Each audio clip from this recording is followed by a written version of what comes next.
Hello to everybody, and welcome back for another Bible study today in Numbers chapter 18. I've had a few people reach out to me asking if there was a way to have these Bible studies mailed to them in a hard copy because they didn't have a way to print them. Unfortunately, I don't have the ability to do that because I live in Albania. However, in June, Lord willing, and maybe beginning of July, we will hopefully be able to release the books that contain all of these studies in a hard copy form, and those will be available on Amazon. So that'll be the easiest way to get a hold of a hard copy if you want one, other than obviously to print it yourself. But watch out for those. I have to go back to the States before I can release those, so that'll happen, Lord willing, in June.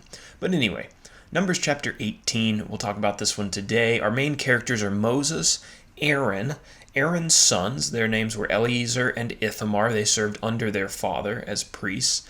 And then the Levites, or the tribe of Levi. This was a tribe of the Israelites, which was specially selected by God to assist Aaron with the affairs of the tabernacle and the holy things. In terms of when chapter 18 took place, most of what we're going to talk about in this chapter are laws and commands of God related to the priesthood and the Levites, so it's not necessarily events that occurred, but it seems like these laws and commands were given to the Israelites during their 40 years of wandering in the wilderness. That would be approximately 1490 to 1450 BC.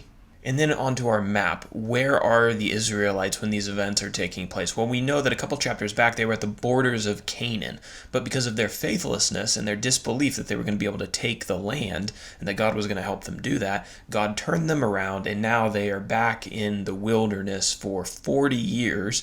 And after that 40 years, then they'll finally be able to go into Canaan, but we're not there yet. Now for our outline, verses 1 through 7 is our first section, the responsibility of the priests and the Levites. So following Korah's attempt to delegitimize Aaron as the high priest a few chapters back, God reaffirmed Aaron as his sons as the ordained priests over the Israelites. Aaron and his sons were to care for the tabernacle and the holy items that were contained within it and do the service of the priests on a daily basis. The Levites, and maybe we should make a distinction between who the priests are and the Levites. And so Aaron, he was from the tribe of Levi, and his sons were as well, but only his family took care of those special priestly duties, whereas the other Levites that were in his tribe were tasked with other responsibilities, namely keeping guard of the outside of the tabernacle so that no unauthorized person could approach it. Anyone who went up to the tabernacle, approached the tabernacle inappropriately, was to be put to death. Now, as we move on to section 2, verses 8 through 19, we're going to talk about some contributions belonging to the priests. So a portion of the offerings that the people brought to the tabernacle to sacrifice to God, God gave to the priests. You think about it, the priests had to work in the tabernacle all day. They couldn't have jobs, so how did they make their money? How did they, get food for their families? Well, this was how. The priests were to take a portion of the sacrifices, and they could eat those portions with their families as long as it was in a, quote, holy place. And anyone in their family could eat that food. However, an unclean person could not eat the food. So if one of the family members was unclean for a period of time, they had to abstain. A few things are specifically mentioned in this chapter as belonging to the priests.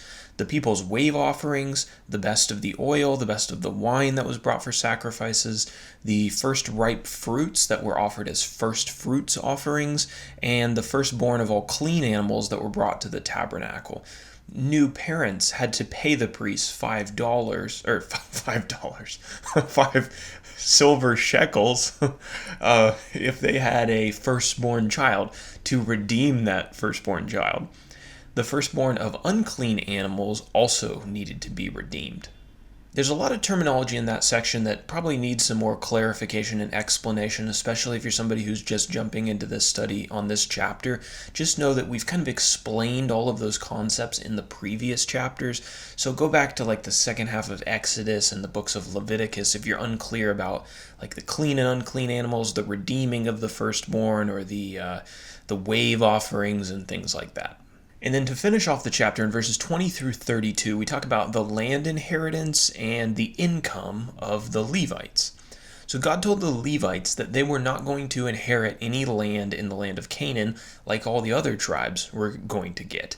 Instead, they would make their income by receiving the people's tithes, when they brought those to the Lord as an offering. Okay, so they were making the money when the people of Israel brought a portion of what they had earned that year, and they brought it as a sacrifice. That went to the Levites. Now, this did not exempt the Levites themselves from having to pay a tithe. They were actually required to pay a tithe of the tithes that they received, and they were to give their tithe to Aaron the high priest. Now, our final thing, as we do in every chapter, we try to draw an application from this text. While I was outlining this, I was thinking, I wonder if the priests ever got tired of waking up every single day and going to offer these sacrifices in the tabernacle, killing animals, following all of these rules. And I suspect that, like all of us in our work, there were periods where they were burnt out. But we don't have any record of Aaron and his sons, to their credit, quitting their work. And it's a good thing that they didn't, because they were the only ones who could help the people with their sins and help remedy their relationship with God. So, thinking about an application for us in the modern day, if you are trying to live a faithful Christian life, the life of a disciple, there are going to be days that you get tired, where you're worn out. But you can't quit. Because if you stop mirroring Jesus and you stop pointing people to him, people won't know where to find a solution for their sin problem. Right? We don't serve in the tabernacle, but we do serve in the world, trying to help the people who are around us be closer to God. Galatians chapter 6, verse 9 says, "And let us not grow weary in doing good," or of doing good, "for in due season we will reap if we do not give up."